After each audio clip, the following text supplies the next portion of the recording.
최순실 씨는 청문회 나오지 않았고 구치소 청문회는 일단 무산된 가운데 의원들이 직접 수감동에 가서 물어보겠다라면서 수감동 신문을 하기로 했습니다. 좀 거칠게 표현하자면 감방 청문회라고 할 수가 있겠습니다. 현장에 박광렬 기자 연결돼 있고요. 의원들이 현장으로 출발했다면서요? 네, 그렇습니다. 오늘 오후 청문회는 예정보다 다소 늦은 1시 15분 시작됐는데요. 이 과정에서 10분 정도 김성태 위원장의 발언이 있었는데 이 과정에서 이 사실이 바로 드러났습니다. 팀을 둘로 나눈다는 사실입니다. 최 씨 면담에 참여하지 않는 일부 의원이 안종범 전 청와대 정책조정수석, 정호성 전 청와대 비서관이는 남부구치소로가 청문회를 열고 안 되면 최순실 씨처럼 수감동 신문을 진행한다는 계획입니다. 이에 따라 박범계 의원 등 일부가 이미 남부구치소로 떠난 가운데 위원 7명과 김선태 위원장 등 8명은 최순실 씨에 대한 수감동 신문을 진행하고 있습니다. 다만 취재진은 카메라 기자 1명만 동행하고 처음 만나는 장면만 잠시 촬영한 뒤 실제 대화를 나누는 과정은 철저히 비공개로 진행됩니다. 청문회라면 반드시 동행하는 속기사조차도 없습니다.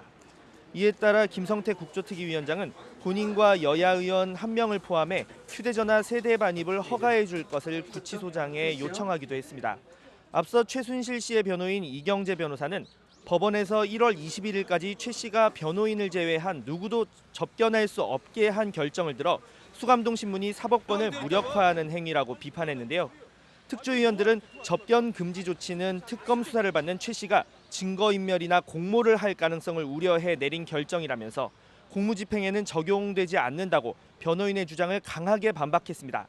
앞서 오전 청문회에서 일부 위원은 구치소장과 구치소 의료과장이 최 씨에 대한 청문회에 미온적인 태도를 보인다면서 법무부 등 상부의 압력을 받은 것이 아니냐고 강하게 항의하기도 했습니다. 네, 지금 저희가 보여드리고 있는 화면이 바로 조금 전 상황입니다. 의원들이 수감동으로 그러니까 갇혀 있는 곳 감방으로 들어가는 그 장면입니다. 서울구치소로 들어가는 장면이고요.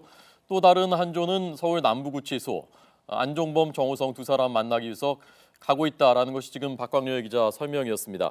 이게 조금 전 상황이니까 지금은 아마 좀 더 수감동 안으로 들어갔고 지금 만남이 시작되는지 어떻게 되는지는 아직 전해지지 않고 있지만 아마 곧 잠시 뒤면은 최순실 씨가 수감되어 있는 곳으로 도착하게 될 것 같습니다. 자, 그래서 수감동에 들어가서 최순실 씨를 만나면 거기서 상태만 그냥 확인하는 건지 아니면 거기서 청문회처럼 뭘 묻고 듣고 하는 건지 그 부분이 좀 명확치 않은 것 같은데 그 부분을 좀 설명을 더 해주시죠. 네, 국조특위는 애초 수감동에 들어가 최순실 씨의 몸 상태를 확인한다는 예정이었습니다. 몸 상태가 실제 불출석 사유서에 적힌 것처럼 청문회에 참석하고 답변을 할 수 없을 정도로 심각하게 안 좋은지를 확인한다는 건데요. 하지만 실제 최순실 씨를 만나면 그동안 묻지 못했던 내용들에 대한 질문이 빗발칠 가능성도 배제할 수 없습니다. 이런 질문에 대한 최 씨의 답변이 청문회 발언에 준하는 효력이 있느냐가 가장 큰 문제가 되는데요. 물론 꼭 청문회장이 아니더라도 합의에 따라서 청문회 장소를 변경할 수는 있습니다. 하지만 일단은 최 씨에 대한 면담 형식이기 때문에 최 씨가 증인 선서를 하지 않는 한 최 씨의 대답을 강제하거나 또는 최 씨가 거짓을 말해도 위증죄로 처벌하기 어려울 것이라는 관측이 나옵니다. 실제 민주당 안민석 의원은 자신들이 너무 일찍 수감동 신문을 결정했다며 자책하는 모습도 보였습니다. 최 씨가 청문회에 나올 때까지 압박과 설득을 종일 진행했다가 안 됐을 경우 추가 대응을 결정했어야 한다면서 만약 만나서도 별다른 성과가 없다면 굉장한 실책이 될 것이라고 우려했습니다.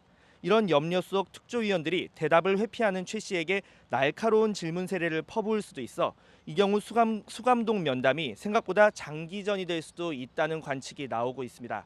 지금까지 서울구치소에서 YTN 박광렬입니다.